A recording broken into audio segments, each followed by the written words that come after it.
Barry, please introduce yourself and the group, and please take it away. Thank you very much, Eric, and welcome everybody. I am Barry Stewart Mann. I'm located, as you can see, in Atlanta, in the state of Georgia, in the southeastern United States. It's morning here, a glorious morning, and welcome to the session. As Eric mentioned, we think of rationalist storytelling as stories without supernatural beings, and I'll gloss on that to say that I know at least one of our stories does have a supernatural being, but it is more metaphorical in nature, and it is not a being that is an agent for change or resolution within the story. That we're going to be sharing stories that have a dependence on facts, evidence, and reason, not on fate or destiny or divine intervention. There are no shapeshifters. There are no fairy godmothers that are going to turn pumpkins into carriages. And sometimes we think of reason as being harsh and facts as being difficult, and that the world of fantasy and the world of sentiment provide wonderful solace. But reason can provide explanation, can provide clarity and solace. And it also reminds us that there is so much that we do not know and that we cannot know in the universe and science and the world around us. And it provides us sometimes a comfort with ambiguity and the mystery of the world around us. Just a couple of logistical notes. I think this goes for every session, but I'll remind you in case someone's new on here, please do mute yourself. There will be a chance to discuss each story afterwards. If there are any issues that you have, feel free to send me a chat privately, or if it's a logistical dealing with Zoom, you can probably send Eric a chat privately as well. And tellers, I'll just say that if I feel like there are any issues in terms of how you are coming across, if you're not being loud enough, I might try to gently come in and mediate so that we don't get into a story and feel like we're missing a lot of it, especially if any of the listeners come to me and say that there's an issue that they're having a hard time hearing or anything like that. So with that, we're going to get to our stories. Our first teller is Gail Herman, who has been a professional storyteller since 1980. She has a master's in speech and theater from the University of Massachusetts and a PhD from the University of Connecticut in curriculum and instruction and talent development. She is a former elementary school teacher. She did that for 10 years. And Dr. Herman performs for children and teachers in schools and libraries, as well as for civic organizations and festivals. She has an honor award CD, has published stories and anthologies, and performed throughout the United States and on 4 continents, including in Kerala, there in southern India. She has taught speech communication, education, and creative dance and arts courses for numerous colleges, including a storytelling course for Lesley University for over 15 years. I will be putting all the storytellers' websites or contact information in the chat, but without any further ado, Dr. Gail Herman, coming to us from Massachusetts in the United States.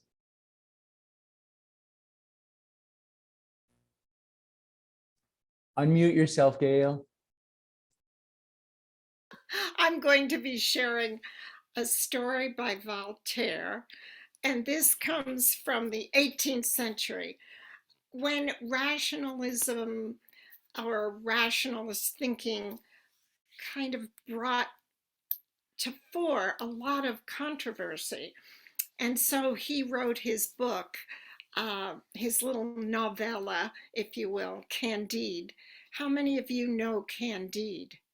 Is anyone familiar with that? Okay, Marina, I see you do.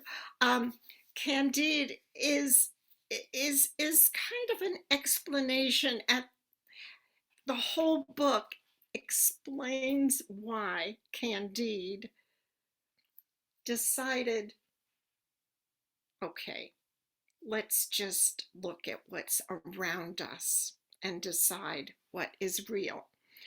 So it begins with the castle, and it's in Westphalia, Germany.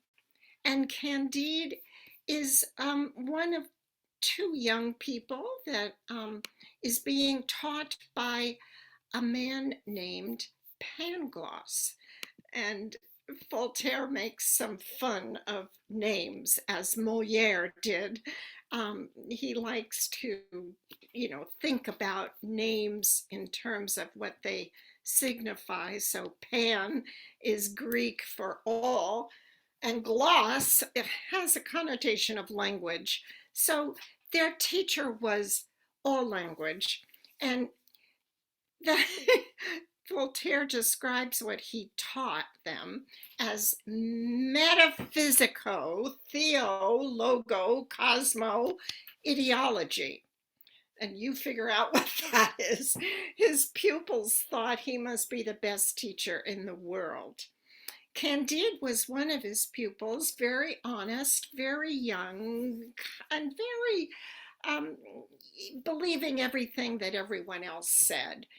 And his paramour to be was Cunegonde, and she was lovely, just lovely. Now, Dr. Pangloss, one day, Cunegonde was walking through the castle gardens and saw the professor with the maid. And they were doing some very serious metaphysical experiments. It had to do with cause and effect. She knew that because that was part of the lessons. And there were a lot of causes that created effects. And once one happened, another happened, and she was very excited. Well, the next day, Cunegonde was walking through the garden, and she dropped her handkerchief not too far away from where Candide was. Well, he picked it up, he gave it to her, their hands touched, their eyes met, and their hands began to wander as they kissed. Well, just then, the Baron of the castle walked by and saw through the trees what was happening. And the next thing you knew, Candide was kicked out swiftly from the castle into the snow without a penny. He was starving by the end of the day. And all night, he didn't know what to do. Finally, the next morning, after being kicked out of his castle, he wandered into an inn just to get warm. He had no money. And there were two gentlemen there dressed in blue suits. They looked at him and they said, "Oh, sir, would you like to dine with us?" Well, Candide said, "I would love to. Thank you so much for the honor, but I have no money to pay for my share." "Oh, no, you shouldn't have to pay. A man of your countenance and let's see, your stature 5'5" about? "Oh, yes, that is." "Oh, no problem. You should not have to pay." So the next day, Candide was in the army of the Bulgars, being forced to learn how to shoot with a gun and fight with a sword and walk and drill left and right. And he was whipped each day. Well, after the third day, he was not whipped anymore because he was a prodigy. And of course, he learned very quickly. The better he did, the less he got whipped. Well, the next thing he knew, they were in the war. The Bulgars were fighting the Avars, and everyone, there was carnage everywhere. Well, he survived.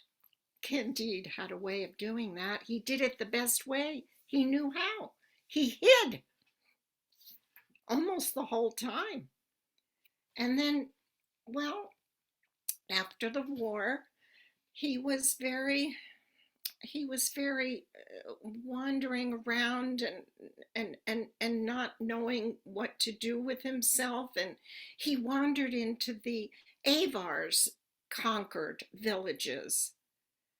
And there he saw carnage everywhere, exactly what he had experienced and hidden from during the war where he was a Bulgar soldier.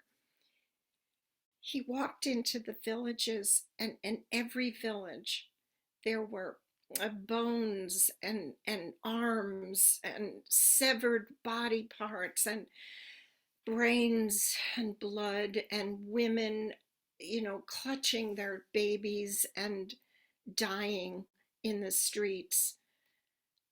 Well, this was not something that he had been taught by his teacher. His teacher, Pangloss, had drilled into both Cunegonde and Candide, drilled into them, this is the best of all possible worlds. So, all is for the best. Oh, he said, how could this be the best? How can this be the best of all possible worlds? Oh, Pangloss, I wish you were here. I could ask you how this could possibly be the best. Well, his wish came true because he found a beggar that was asking for alms, and he looked at the beggar, and the beggar said, please. And so even though the beggar had sores, pustules, and an infected eye and an ear that was gone practically, Candide gave the beggar 2 coins that he'd gotten from being a soldier. And then when the beggar said, thank you, my son, all is for the best, that made Candide stand back.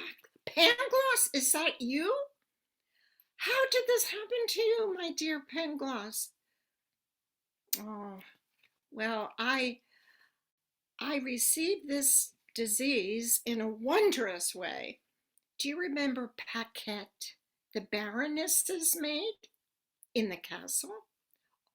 Well, we did experience a lovely cause and effect several times in the gardens of our beautiful castle. And that's how and with whom I contracted this effect.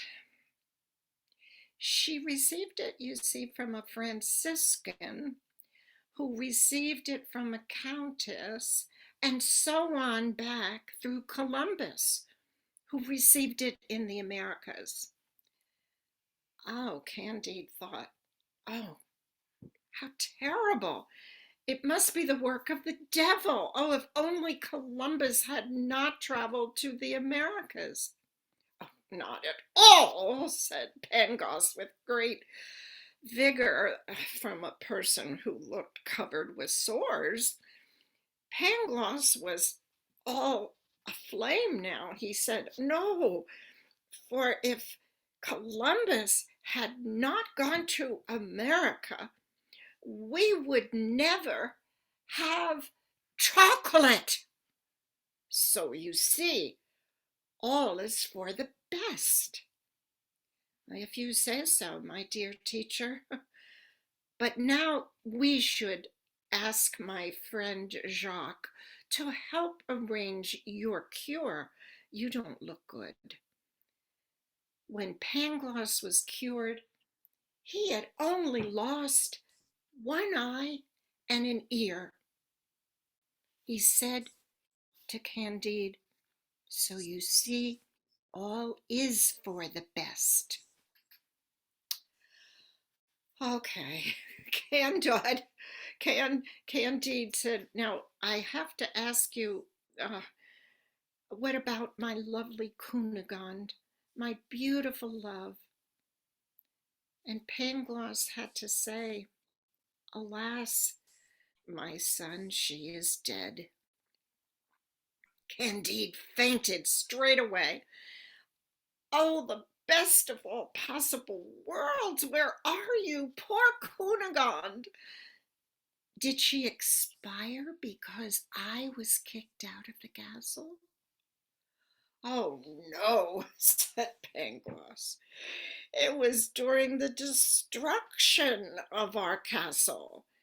totally destroyed every one of the inhabitants, including, I'm sorry to say, your dear, lovely Cunegonde. She was disemboweled by the Bulgar soldiers after she was raped as much as one could be. And her lordship tried to defend her, but he was bashed in the head and expired. Distraught, Candide took Pangloss away from this land. They went to Lisbon on a ship, and they were going to work as bookkeepers for Candide's friend Jacques, a businessman. And when they disembarked, all of a sudden, there was this huge earthquake, terrifying. Buildings were falling, and in the end, there were 30,000 souls crushed under rock. The sages of the land knew that the only thing to do to avoid another earthquake is to have an auto-da-fe, a spectacle, a few burning bodies to prevent the earth from quaking again. But Candide escaped during the second quake.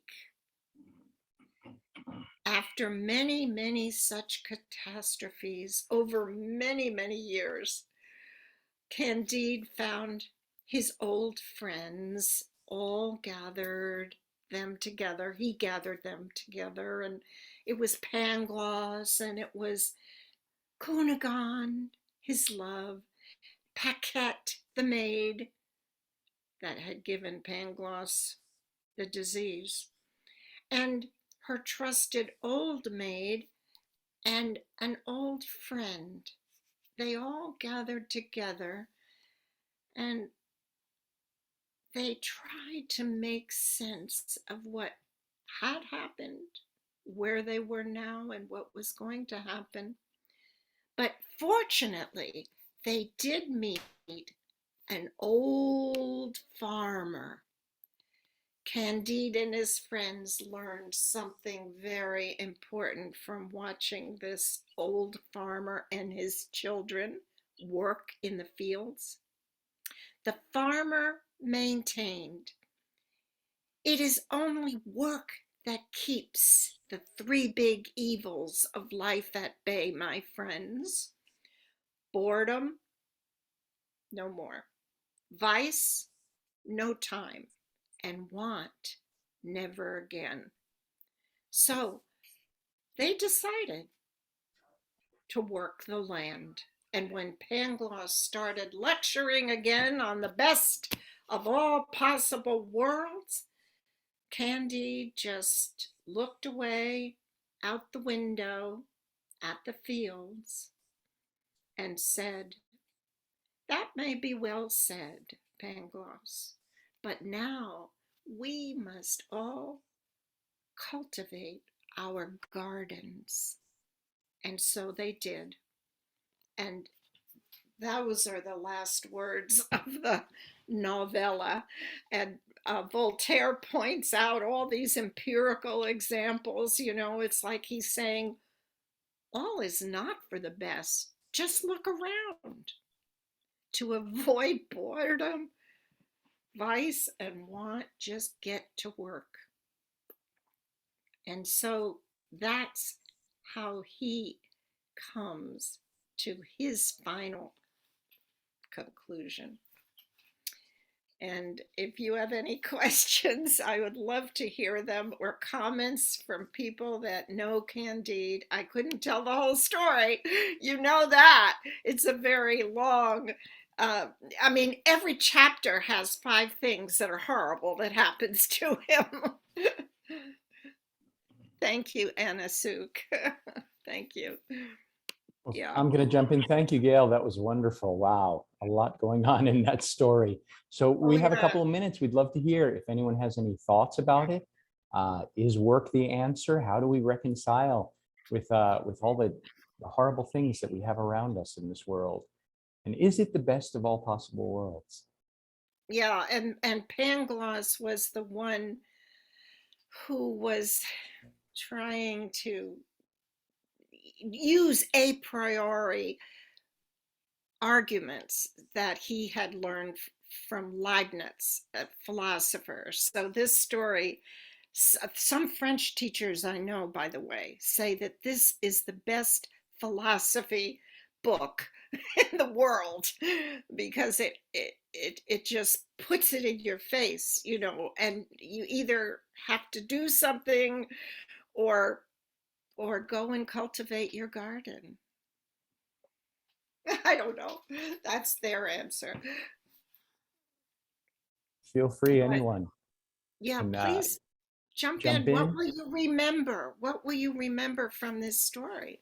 I have to say your nuances when you were talking about the cause and the effect in the garden were so humorously done that it was priceless. And then, you know, it just kept going on with these little nuances of, and then to see this beggar who is this teacher that says of all possible worlds, but that he still holds it true, right? I know. Like that's like mind-boggling. It's just mind-boggling. And just the humorous way in which you intertwine them, it just made the story much more accessible to me than what because I think I tried to read it and I couldn't get through it. So I know.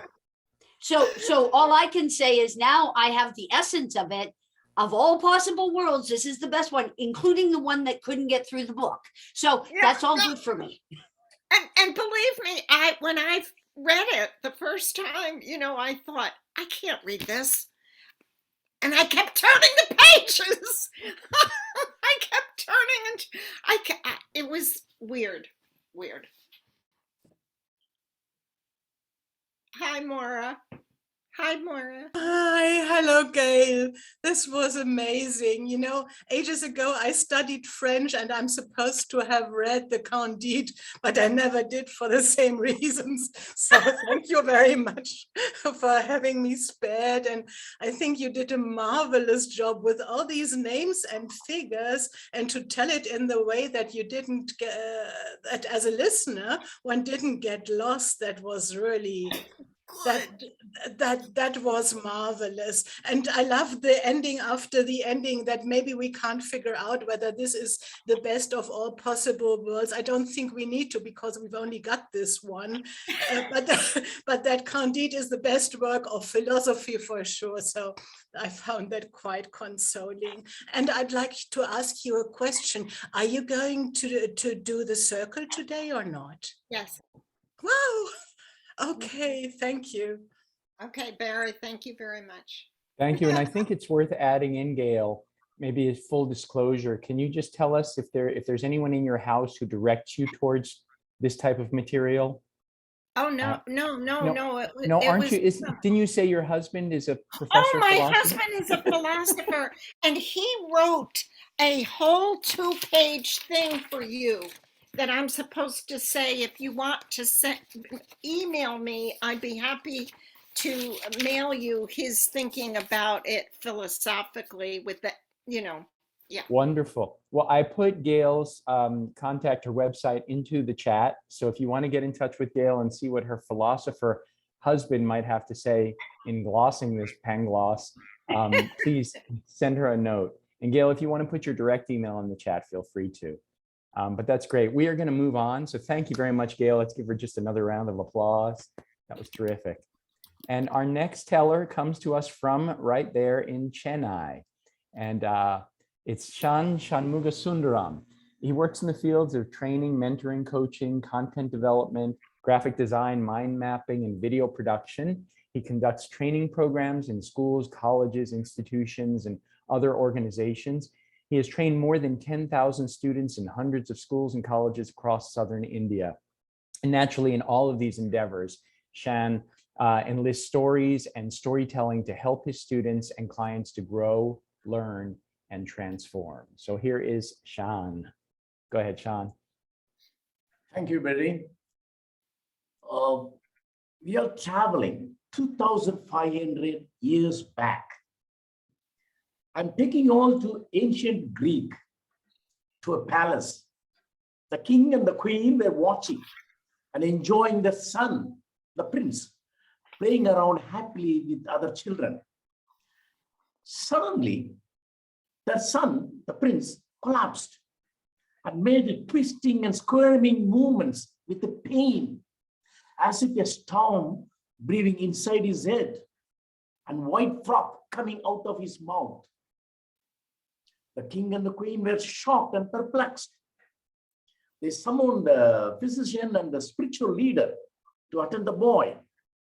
And the spiritual leader attended the boy, and he pronounced, "It was the evil spirit. We were admonished."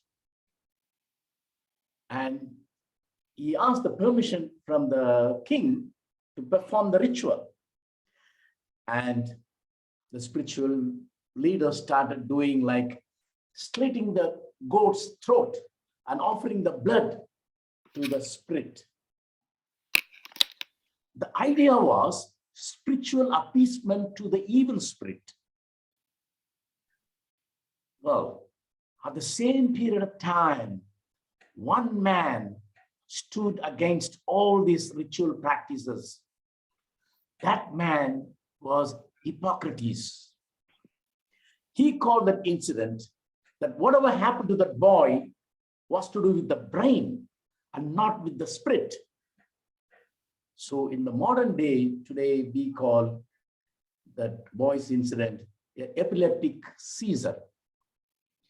So it was Hippocrates who declared the brain as the seed of the consciousness. So this story indicates how we have been evolved from rituals to reality. And now I come back to my personal story.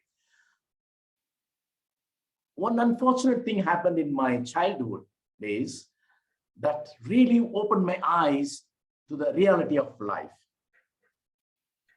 You can hear it now. When I was around 4 years of age, I had one sister aged 1.5 years old. We were very happily, we were playing around, very, very happy. I was enjoying the company of my very little sister. Then one day she suddenly got high fever. And they pronounced she got chickenpox. I remember that time my entire house turned upside down. My sister was kept in an isolation in a separate room.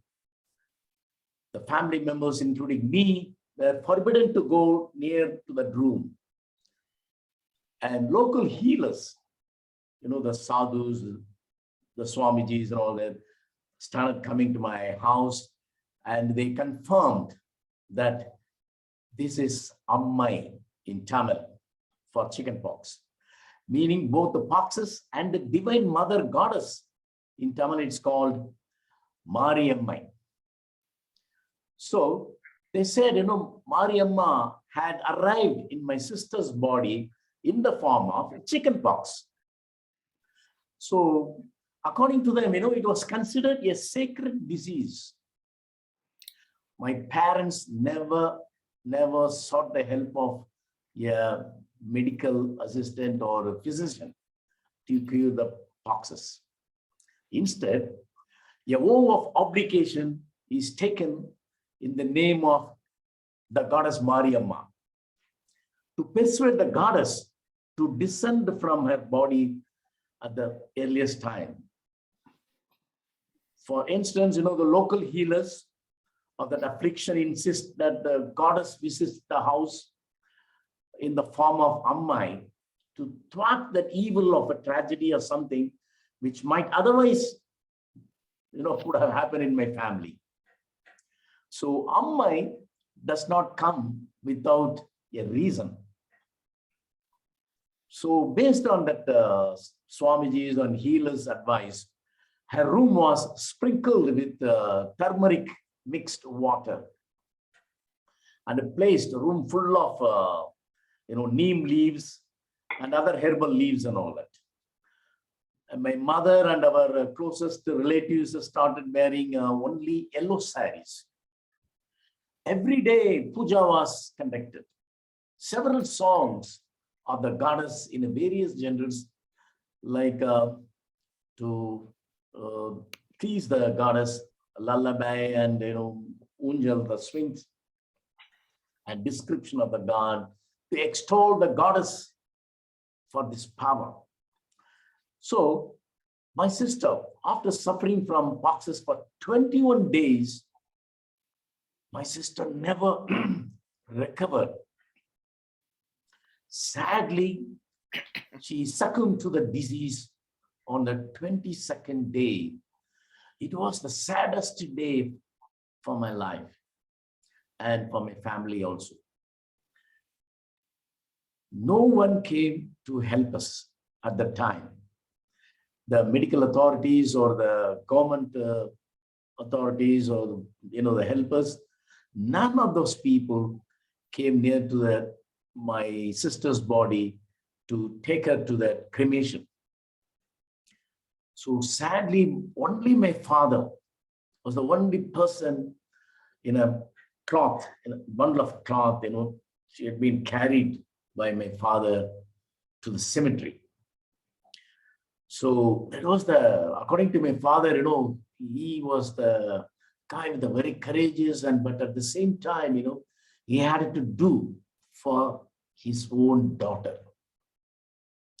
So for 1 year, almost 1 year, I remember, none of my relatives or friends, even the neighbors, never stepped into our house. They shocked and confused me at my very tender age. At that time, the question on my mind was, why did the goddess Mariamma not save my sister, despite all the rituals and offerings to her? I still wonder, even today, I wonder about the fact that my sister suffered from pox because of people's belief that an angry goddess caused the disease. So in Tamil Nadu, the religious experience of pox affliction as a foregrounded in the songs and narratives, temple festivals, and healing practices, all invoking the goddess in her manifestations as a pox afflicted body and as a like a superhuman powers. So only in the late 1970s, I remember, I think 1978 or 79, the WHO, World Health Organization, declared that the pox and other pox-related diseases totally eradicated in India, thanks to the vaccination drive. We were able to do this. So I remember that time, all the children, the newborn child, after a few days or something, maybe a few months or something, they had undergone compulsorily the vaccination. So we were able to, in India, we were able to achieve that because of the compulsion of the vaccination. So today we are totally free from that poxes, thanks to the modern medicine and the advances in the medical treatment. Today, I am certain that we will be able to eradicate the recent COVID-19, the Omicron, and other new viruses which might spring up. We'll be able to solve. So, dear audience, from this story, you can see very clearly, that why I started believing in reality, because of my personal experience and the loss of my dear sister. So do you believe that our ancient rituals still play a role in our daily lives?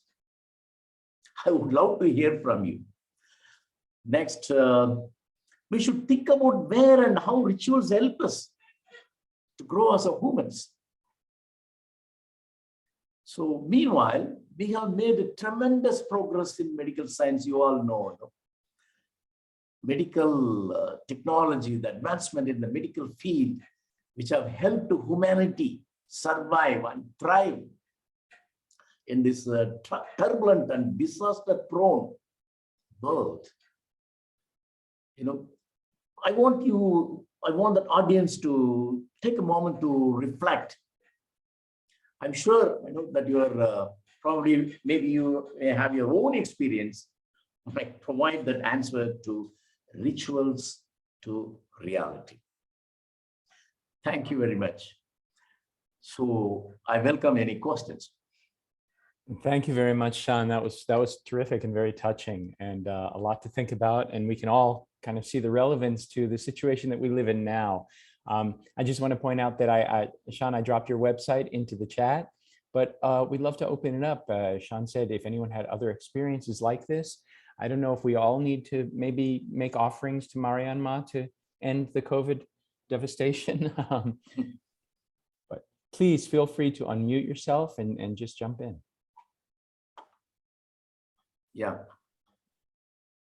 I think it was very heartfelt what you shared, and because of that, knowing what's going on now, I mean, you see how people get caught up in ritual, right? People get caught up in beliefs, and you sharing that gives me more empathy for the people out there, even though I can't fathom, I just can't fathom, if something were available, why you wouldn't go out and try anything, right? Like, okay, you try this, it's not working. Okay, but they're mentioning this, maybe this might work. That's where the reasoning for me comes in, is that I understand that people need whatever they need to survive, right? To get through their life and whatever, but the loss of life seemed to be very poignant, and it was a very impacting way of sharing, especially as Barry said, at this time when so many could be saved and belief is getting in the way of that. So thank you. Thank you, Judy, ma'am. Any? Can I Sudha. say something? Yes, please. Yes. I recently happened to write an article on the history of vaccination. And so like Sean mentioned, people thought it was the wrath of Mariamma or Sitala Devi, it's a different aspect of the female goddess. And when vaccination for smallpox came to India, the vaccinators were actually physically assaulted, because the people were scared that they were, trying to do something very unethical and against religion. Because before vaccination, there was variolation, where they used to inoculate people with the fluid from people who've actually had smallpox. So they were very suspicious about vaccination. So there has been this anti-vax thing has been there all through.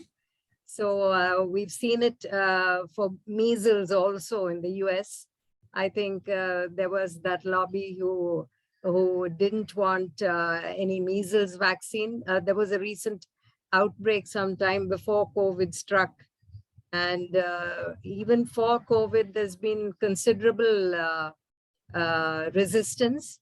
But now people have learned that, it is better to be vaccinated. But as he mentioned, many of the rituals had a scientific basis in them. For instance, if there was somebody in a house with smallpox, they would hang out neem leaves just outside the house. So it was a way of telling people that there is somebody who's afflicted. And also the neem had antibacterial properties. So there are a lot of, and they used a lot of turmeric. The bath would be with turmeric and neem leaves boiled, because these were all antibacterial in nature. So I think some of those things, just like we sport a mask nowadays, the neem leaves was a warning sign, and no relatives would visit. They wouldn't cook certain foods by heating oils. So a lot of that, there's a lot of science behind these rituals. I think we tend to rubbish them because we don't understand the meaning and significance. Thank you, Sulaiman. And before we move on, is there anyone else who would like to add in a thought or a comment? Yes, Bud? Yeah. So I was also, remembering what happened to my sister, and she had these behavioral issues. Suddenly it was something which happened very long time after she was married and her 2 kids were big and everything. And she had some behavioral issues, and immediately the family went into, asking some people from Kerala to come over and do some rituals and all kinds of, pujas and things like that, thinking that she's been possessed by something and that has to be exalted and things like that. But nothing happened really after that, and it was getting worse. So it was just that we, after a little bit of medical intervention, we found that she had, kind of developed schizophrenia. So that was the problem. So once she was treated for that, and she was given the right medication, and she's now perfectly all right. She's awesome. She's her old self, and she's really good. But she's on medications right through her life. But then that's okay. She's doing very well. So this is another thing which is very common, where any kind of a behavioral changes and things like that, they say they're possessed and they have somebody coming and driving it away, and all kinds of, rituals and pujas and things like that. Call the best. If you're a rich person, you call people who are really, those people who really exhaust them very well. They pay them so exorbitantly and things like that. But most of it, these are people who are suffering from some kind of a mental instability during that particular time. So that can be cured, and that was my experience. I related to when he said that about his sister. I kind of thought about this. Thank you very much, Meena. And I see, Bud, you had your hand up. If you want to add a quick comment, please do. Sure. Yeah, thank you, Barry, and thank you, Sean, for sharing that really challenging part of your life. And I'm sorry for the loss of your beloved sister.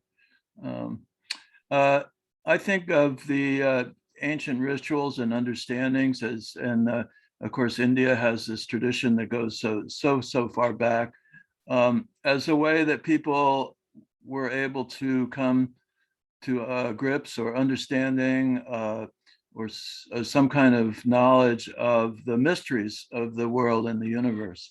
And I think that there's a difference between understanding and belief. And I think that there's something about belief and ritual that is brought to us by, say, the priestly class, can be a little bit ossified or crystallized. And so I like the pursuit of understanding, and that's the ancient stories provide the ability to penetrate and to understand some of the mysteries.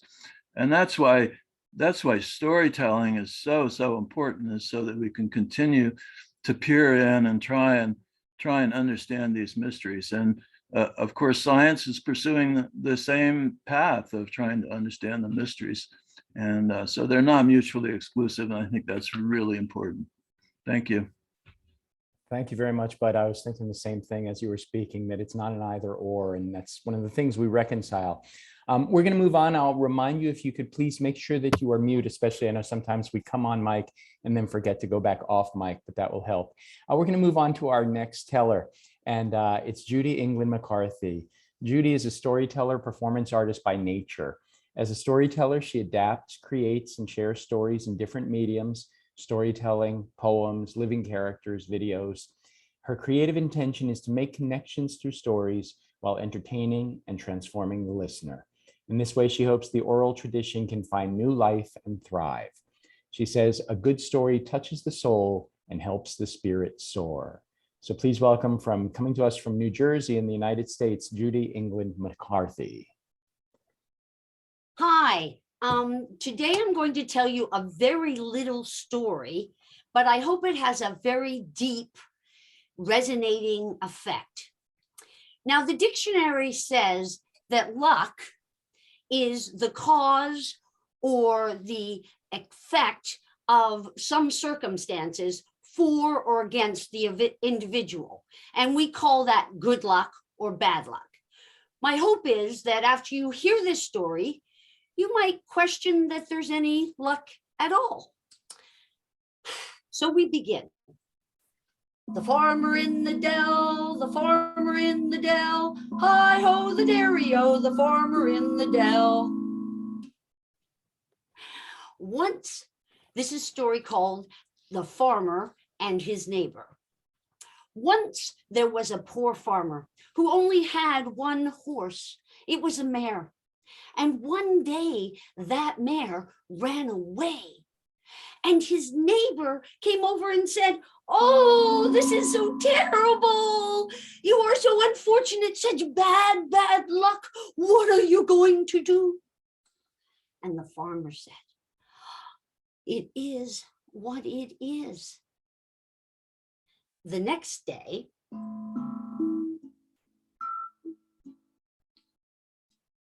the mare came back, and with the mare was a wild, beautiful black stallion. Oh, said the neighbor, you are so fortunate. Now you have two horses. Such good luck. What a lucky man you are. And the farmer said to the neighbor, it is what it is.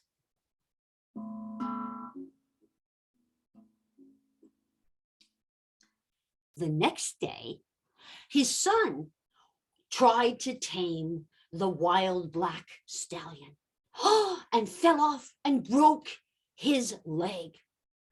Oh, said the neighbor, how unfortunate. Now you have a lame son.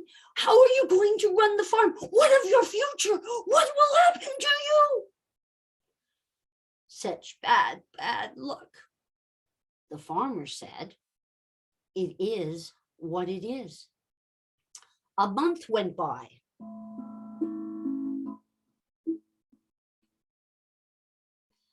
And the army came, and they wanted to conscript any able-bodied young man. But his son had a bit of a limp and was still healing. So they did not take his son. But the neighbor's son, who was an able-bodied young man, they took him. Oh, said the neighbor, how unfortunate I am.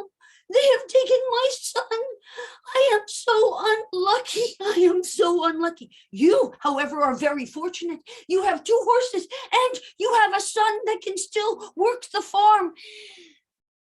And the farmer said, it is what it is.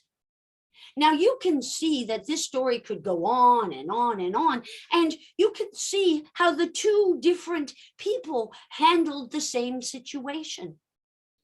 But I ask you, if you think about life and you think about mankind, we are just such a tiny little thread woven into nature. And because we are so small, is it so reasonable for us to think that we can determine the outcome when we do not know the end of our story?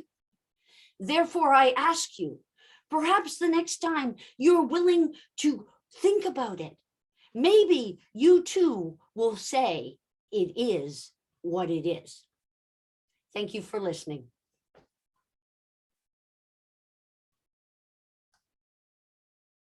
Bravo.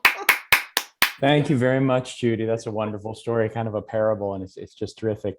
Anyone have any comments or thoughts about that? Is it what it is?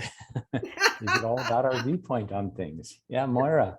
Yeah, I do have to contradict you, Judy. It's no, I've heard that story a dozen times or more. And as far as your story goes, it's not what it is. This is a very special version and was like hearing it for the first time. And yeah, just thank you.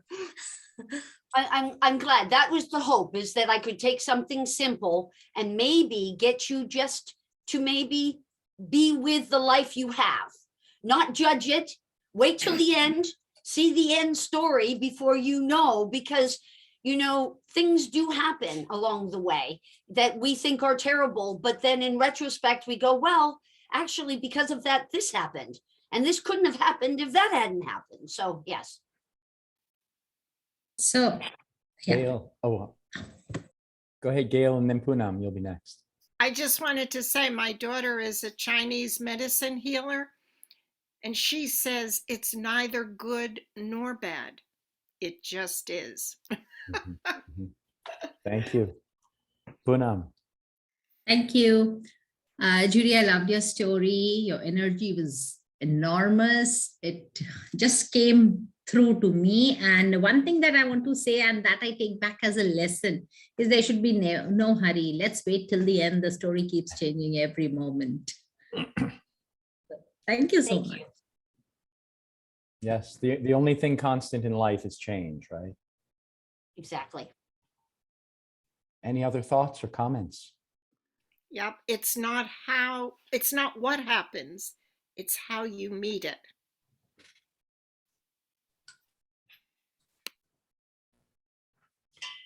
All right. Sort of. Well, was there someone else who wanted to jump in?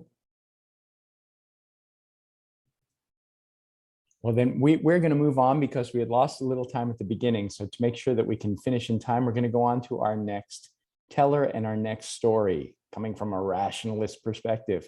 And this is Kalyan Babu. Kalyan is a former senior management professional. He works as a business consultant by day and a theater coach by evening and on weekends. He's the founder of Reader's Forge, an after-school English theater program in which he shares stories weekly. It's Katas by Uncle K, and he infuses his telling with dramatic elements from his background in theater. He is also a co-manager of the Narthanam School of Performing Arts, an Indian classical dance school that he co-manages with his wife, Gayatri. So here coming, I believe, from Chennai is Kalyan Babu, or Uncle K. Good evening, good morning, good afternoon, wherever you are. Hi. So today I'm going to narrate a story that is actually an inspired story. So I've rewritten it a little bit to make it more contemporary. So here it goes. Many years ago, in a small village in the foothills of the Western Ghats in the interior Tamil Nadu lived two young boys named Ramesh and Suresh. They were the best of friends and were inseparable throughout their childhood. But as time passed and the boys became young men, Suresh left the village for higher education. He eventually became a software engineer and was one among the pioneers of the great Indian migration of software engineers to the US in the 90s that continues to this day. Ramesh, on the other hand, started his own business and was very successful at it. And in no time at all, he expanded all over Tamil Nadu and settled down in Chennai. So the two friends married, had children, settled into their respective jobs, and as it so happens, lost touch of where they were and what they did. So it was that almost 25 years after they last met, one day, Ramesh and Suresh met accidentally at a party of an acquaintance.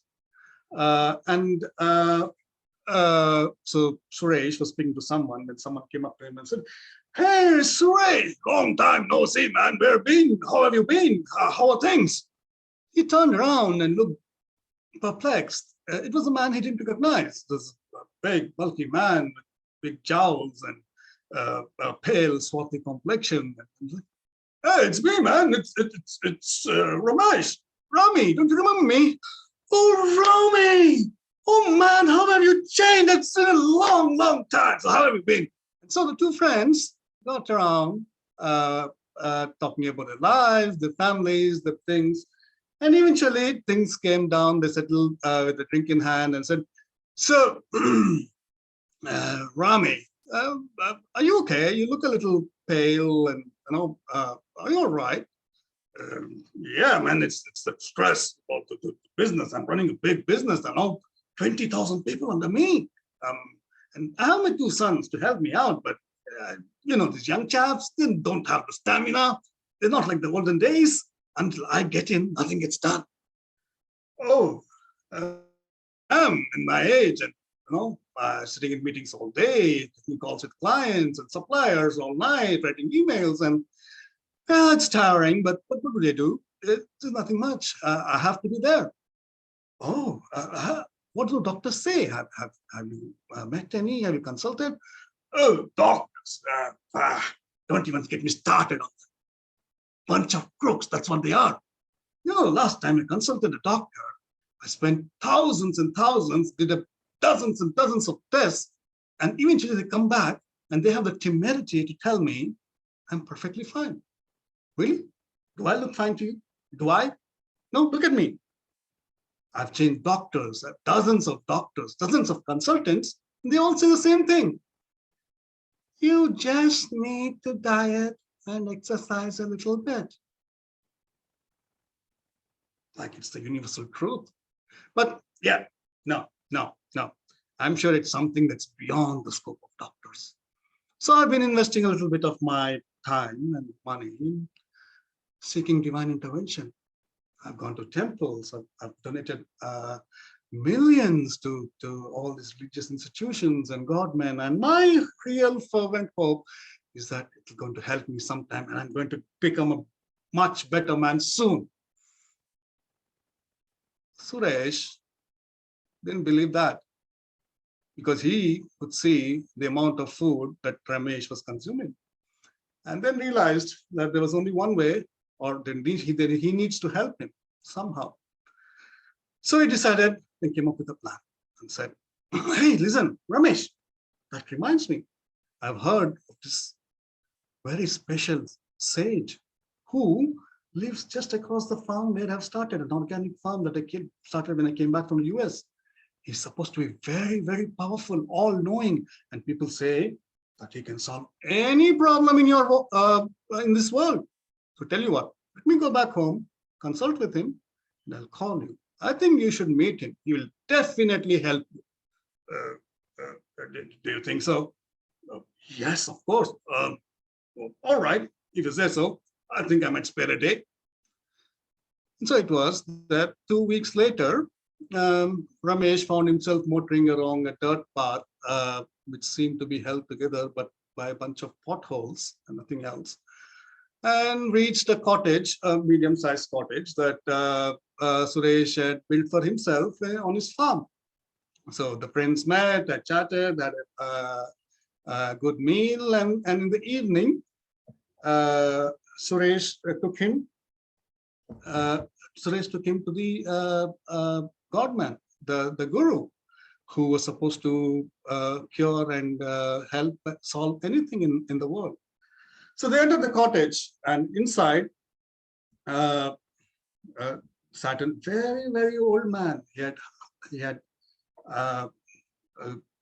white, long hair and long, white beard. And then the old man turned his eyes to Ramesh and said, young man, I know why you are here. You know what? I can solve your problem, but I don't think you will believe in it. So if you do it exactly like I tell you, I can solve your problem, but otherwise I can't help you. Oh, please, I'll do anything. Just help me. Okay. In the forest, across the mountains and deep in the forest, there is a place where the river starts. There you'll find a magical herb. the only place this herb grows in the entire world, nowhere else. And that herb, taken fresh every day, will help you you have to take it for 6 weeks. But remember, the magic of the herb will work only if you are the one who plucks it from the plant. It doesn't work otherwise. So as Ramesh and Suresh made their way back to Suresh's cottage, Ramesh was worried. How do I do this? I mean, I can't stay here for 6 weeks. What will happen to my business? Suresh was excited. Man, this is fun. Tell you what, I think you can stay with me at my cottage. We'll have fun. We'll go into the forest. We'll talk. It will be just like olden days. Why don't just stay back for 6 weeks? Oh man, my business can't afford it. Tell you what, my friend, why don't you ask your son to take care of it? They seem capable. They should be able to do it for 6 weeks. Come on. But if the guru, whatever he says comes true, think of the positives. So Ramesh decided to stay back. And so the next morning, Suresh woke him up long before the sun rose. Hey, Rami, wake up, wake up, wake up. What time is it? Where are we? It's just after 4, man. Look, if you have to get to the place where the herb grows, you have to start right now. If it gets too hot, it gets tough. So get up, get ready. Oh, okay, let me call my driver. Driver? My friend, we're going to the forest, deep inside. There's no way you can drive. You'll have to trek. You have to walk all the way up there. Oh, I didn't think of that. All right. And so they got ready and they started on their way. In no time at all, Ramesh was completely out of breath. Like, oh my God. Oh, how far is it left? Have we reached?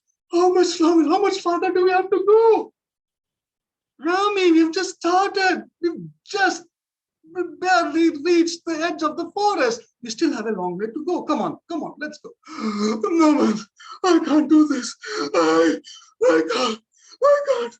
Look, I told you I'll help you. So here, take my hand and let's go. Do you remember the time when we got into the orchard and stole mangoes when we were kids? And so Suresh started reminiscing about their childhood and managed to pull along Ramesh all the way up into the mountains, through the forest, the place, the beautiful place, finally came to the waterfall, where the place the river started. And oh, thank God, where is that herb? So Ramesh, finally, Suresh got him to the plant, and Ramesh plucked the leaves and ate it and said, please, is there anything to eat? So Suresh brought out a bunch of fruits and said, here you go. Fruits? I can't eat fruits. I'm so hungry. I think I can eat a whole goat all by myself. Man, please, I can't find you a goat in the middle of the forest. This is all I have. It's all going to eat. But tell you what, you eat this and rest, and I know a tribal village nearby. They should have something for us to eat. And so Suresh took him to a tribal village where around lunchtime, and where they had a hearty meal of wild rice and cooked vegetables and goat's milk. And by the time they were done, Ramesh was fully satiated. Suresh said, okay, we'll rest for a while, but we have to get back now. It's going to take us a few hours to get home. And so it was almost nightfall by the time they reached back home. And next day, it started again. And it went on day after day after day. After a few days, Ramesh started seeing things differently. What he could initially see was the sweat dripping off his eyes, and what he could hear was only the sound of his heavy breathing. He could now hear the wind whistling to the leaves, the gurgling of the water in the stream, the chirping of the birds in the sky as they walked through the forest. And then as he realized that he was reaching the place sooner and sooner, and so they would spend time swimming in the lake, in the river, and then go to the tribal village, have a hearty meal, and come back home every day. And it went on for 6 weeks. End of 6 weeks, Ramesh looked at himself and came to Suresh and said, that guru is a genius. And that herb is super magical. Look at me, I'm completely transformed. We have to go, we have to find the guru, we have to thank him, and I have to find a way to get the herb to. Suresh looked at him and said, chill, look, you want the herb? I'll get you the herb. So he got up, went out into this garden, came back with a few leaves and said, here you go. What is this? It's the herb that you've been having every day. But I thought it grew only in that one place in this world. I may have lied a little bit about that. Sorry. What do you mean? My friend, this is tulsi. It grows everywhere. That's what you've been having every day. What? What do you mean? But the guru, he said, this is a magical herb. And it's the herb's magic that has transformed me into this almost young man. Well, that's not true. It was just tulsi.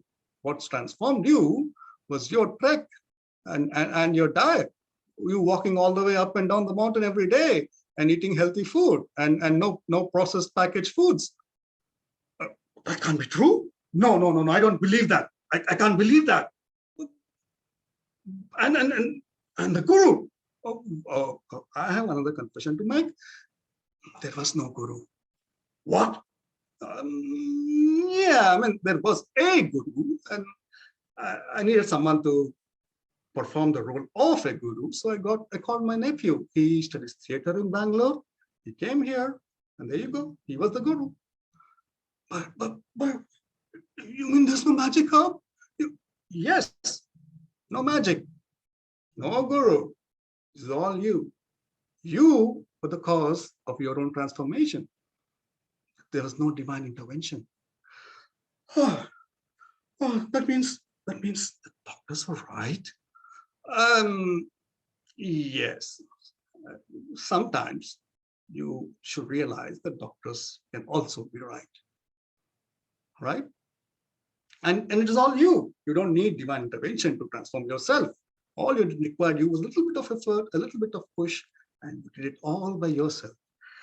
All right, then thank you, my friend. I'm fit, I'm feeling great. I'm going to go back to my business. And about that, think about it. Why don't you just hand it over to your sons? As long as you're there, they're not going to be able to do well. Allow them to spread their wings a little bit. They'll make mistakes, that's fine. But let them fly on their own. Think about it and we'll see. So Ramesh went back home with a lot on his mind. And 6 months later, he came back to the village and bought a cottage, built a big cottage right next to the one where Suresh lived. And the two friends, Ramesh and Suresh, lived in the village, the foothills of the Western Ghats in interior Tamil Nadu, inseparable like they were in their childhood. Thank you.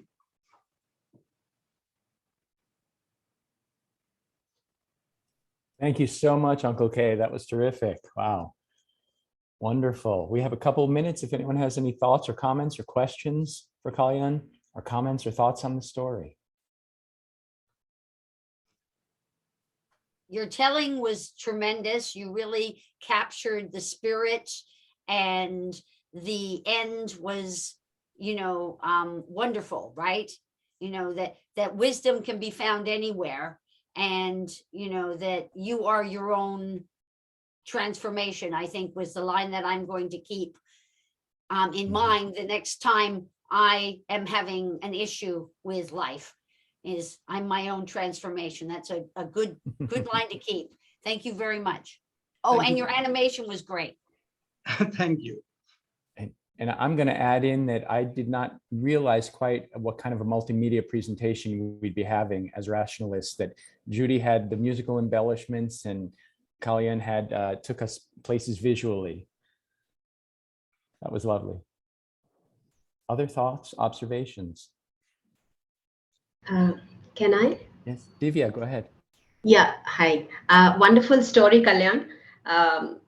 Just similar to another story, a lot of wisdom of us comes in recent times from WhatsApp forwards.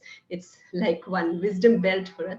In that, I had seen a story that said that a grandfather would do this to his grandson, who was very laid back and filled with gadgets lifestyle. And he promised to show him the purple parrot, which would be visible only at 5 o'clock every day morning.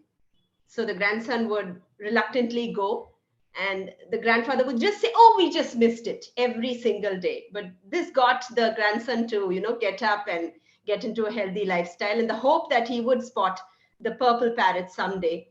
But eventually he got to being a very healthy and, smart boy.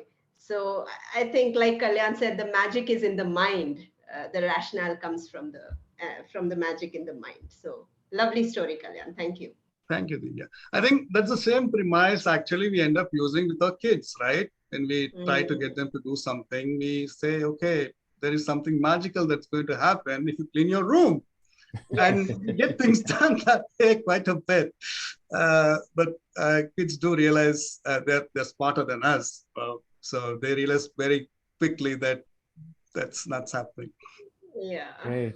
Arti, did you want to say something? I just wanted to say, in the end, the Ramesh transformed himself, but the friend played quite a important key role as well.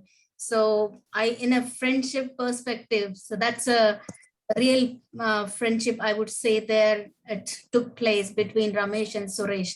So at times we need that kind of a push, whether it's a grandfather, like Divya's story, grandfather and grandson. Here the friendship played its really role, to bring the friend out of that situation. So that's what I see there. Thank you, Kalyan. Wonderful. Thanks, Thank you, Rachel. You want to add in? It was a lovely story and beautifully told, and the visuals really added. And what I also particularly liked about the story was that when he was told the truth, he didn't turn on his friend. He recognized it, and he was able to accept that wisdom. And the friend knew that if he had just said, well, you have to exercise and you have to, eat healthy, he would have never listened.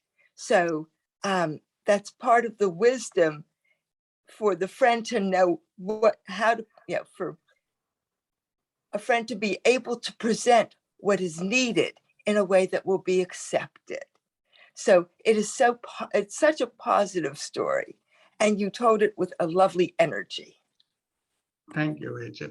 Like they say, the proof is in the pudding, right? People do not realize until proven that what others say is true. So as long as it's just words, it's my words against your words, and it becomes a whole different story. Yes. Claire, did you want to say something? One last comment? Judy's musical thing was very nice, very cute. Really brought out the nice. Thank you, Divya. Yeah. Claire, did you want to say something? Thanks, Barry. Yeah, I wanted to echo what Rachel was just saying. And in my family, I have a very large family. And when someone needs to know something, we have to choose the right messenger. So his friend knew he couldn't be the messenger. He had to get the guru to bring the message.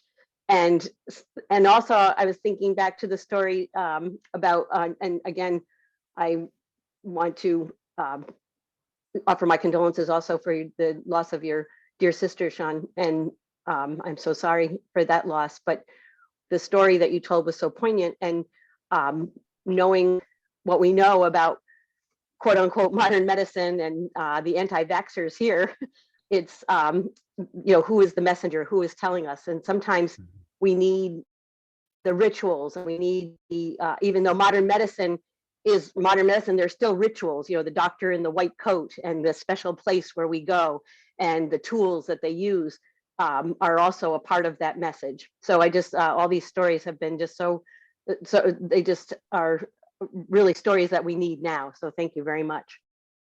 Thank you, Claire. And I think that's a great great point that, and we're finding that the ritual and the reality, or the science and the sense of wonder and mystery, can go hand in hand. In the interest of time, I'm going to move us on. We have one last story, and I'm going to defer to Sean. Go ahead, Sean. Yeah, it's my honor to introduce Barry. Barry Stuart Mann is a storyteller, actor, and an arts educator based in Atlanta in the US. He tells stories in schools and libraries and leads the classroom workshops with the students and professional development with the teachers, integrating drama and storytelling into all aspects of the curriculum across the Southeastern United States. He tours internationally with the dream of a production based in Buenos Aires, Argentina, and is delighted to be participating in his fourth Chennai Story Festival. So here, Barry Stuart Mann. Yeah, well, Thank you very much, Sean. And I'm going to wind us up with a story that I actually heard last year at the Chennai Storytelling Festival. It's a story that comes from a Scottish storyteller named Duncan Williamson. And it was told last year in a session about storytelling and death and grieving. And of course, that's one of the hardest things that we deal with in life, death and the inscrutability and the inevitability of it. And I think for many people, that's where, you know, supernatural beings or fantasy and ritual have to come into play. But this was a story, it was told by Rebecca Lemaire, and I loved her telling. I'm going to do it a bit more briefly. But the story says that once there was a woman who was widowed. Her husband had died many years ago, and she had a son. They had a son, and the son's name was Jack, and they lived by the seaside. And the woman and the son, they had a meager existence. They had a small garden where they grew vegetables, and they had some hens, and they lived by the seaside. So the boy would go out along the beach, and he would gather trinkets or shells or anything that he might sell to augment their paltry existence. Well, time went on, and the boy grew to be a young man, and the mother grew old. And one day in the morning, when they got up, the boy made tea for his mother, as he did every day. But when he took the tea into his mother, she said, "Oh, I don't think I want any." And he said, "What's wrong, mother?" And she said, "I'm not feeling very well, Jack." And he said, "But mother, you take your tea, it will help you feel better." "No, Jack, I think I'm very sick. In fact, I don't think I will last that much longer." "But mother, no, you're all I have." "Oh no, Jack, I think he's coming soon." "Who, mother?" "Oh, you know, Jack, death. I think he's coming for me." Well, his mother had told Jack about death and conjured up the image of the old man in the robe with the beard and the scythe. And Jack just panicked. He said, "No, mother, you can't leave me." But she said, "There's nothing to be done, Jack. It is what it is." And Jack was distraught. He went out by the beach, combing the beach to see what he could find. And in the distance, he saw a figure coming to him. And as he got closer, he could see it was someone wearing a robe, carrying a stick. Oh, Debani, could you please mute? All right. He saw that figure and he realized that must be death. And as the figure got closer, he could tell it was. And the figure said, and Jack said, "Who are you?" And Death said, I am Death. I've come searching for someone. Is there a cottage along the beach here?" And Jack said, "Yes, that's my house." "Oh, yes, well, I must come and pay a visit to, there's an old woman there." And Jack thought, "That's my mother." "No, you cannot come and get my mother." And Death said, it is time. I must come for your mother." And Jack, in a rage, grabbed the scythe of Death and he broke it in two, and he threw the one piece aside and he took the other piece and he started beating the figure of Death. And as he beat on him, Death grew smaller and smaller and smaller and smaller and smaller until Jack had him in his hand. And then he thought, "What can I do with it? What can I do with it?" And he looked down and he saw a little hazelnut shell. And he picked up the hazelnut shell and he saw that a squirrel had gnawed a hole in the shell. And so he took Death and stuffed him into the shell. And then he found a little twig and stuffed it into the side, and Death couldn't get out. And then he took the hazelnut and he tossed it off into the waves, and he watched it float off into the distance. And he rushed home, and there his mother was sitting up in bed. There was rose-colored cheeks. And she said, "Why, Jack, I feel so much better." And he said, "Mother, you're healed." And she said, "Yes, I am. Finally, I have appetite again. I'm hungry. Bring me my tea." And he brought her the tea.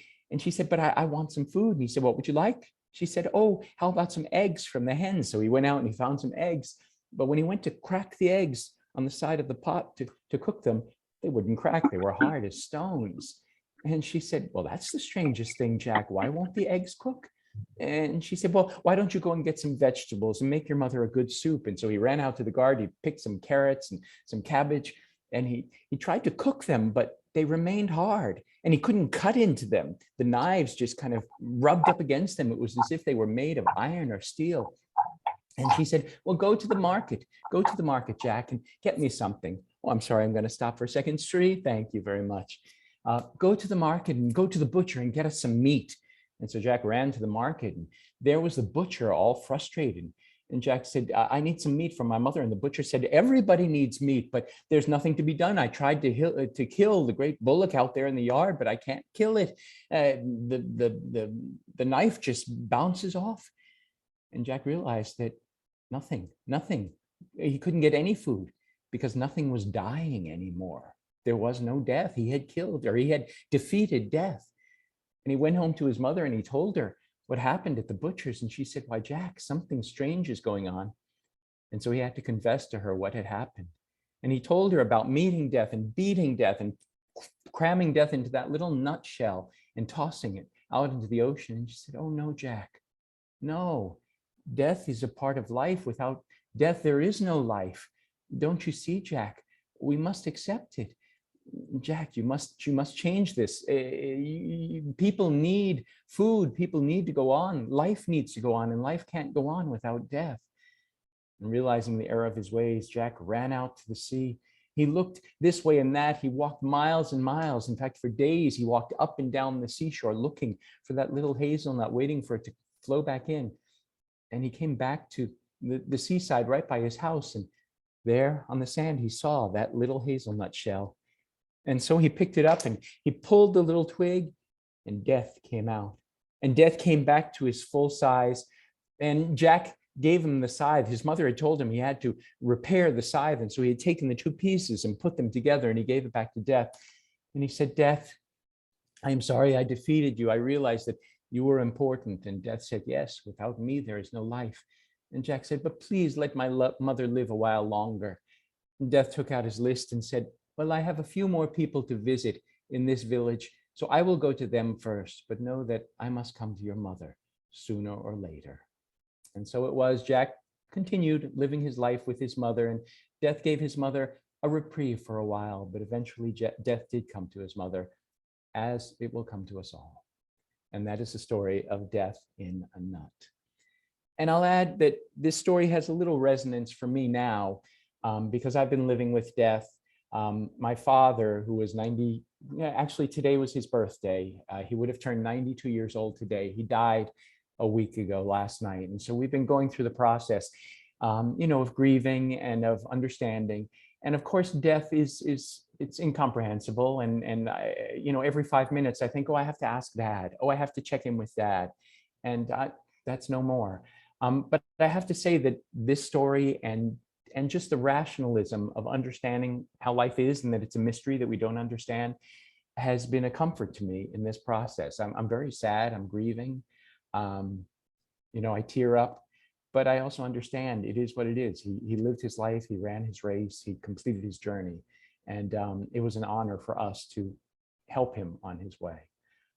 So thank you for listening. Thank you for letting me share a little of my personal story on that. We only have a couple of minutes because I see Laura is here, and we're going to get on to our next session in the festival. But I'd just like to hear if there are a couple of thoughts or comments. I'm sure many of you have the feeling of expressing your condolences, and I take those all from you all. I know we've all been through this. We will all go through this with our loved ones. But a comment about the story or about our session in general. And I will put all of our websites into the chat. So if you want to reach any of our tellers, but please speak up if you have a comment or a thought at this point. Barry, I have to tell you, I had heard when you had first told us a bit about the story. I love the changes you made. I think that they strengthened it. And I do think that stories come to us when we need them most. And that that was the gift of this story for you. So Thank you for sharing. It was definitely that idea that you need to live life, right? It's not just about death keeps you alive, but you need to live the life while death is there. And that's the gift of death, is we forget. If we only know that we could die, really get it, we could live much better. So thank you. Thank I you very like much, that, Judy. Judy. If only we knew we could die, we'd live much better. That should be a Yes. quote. Quote. Thank you, Barry. Thank you. And thank you, Maria, for your comment in the chat. Any other thoughts? Very, it's a really very moving story. And you know, how you dealt with the death of your father is really amazing. You know, the life should go on, right? Life should go on. Good. Thank you. Well, on that note, unless anyone else has a comment, life should go on and the Chennai Storytelling Festival should go on. So I'm going to thank you all for attending and for meditating on the role of rationalism and reason in our lives. It is what it is. We are our own answers. Life goes on. Good luck, bad luck. It is what it is. So I'll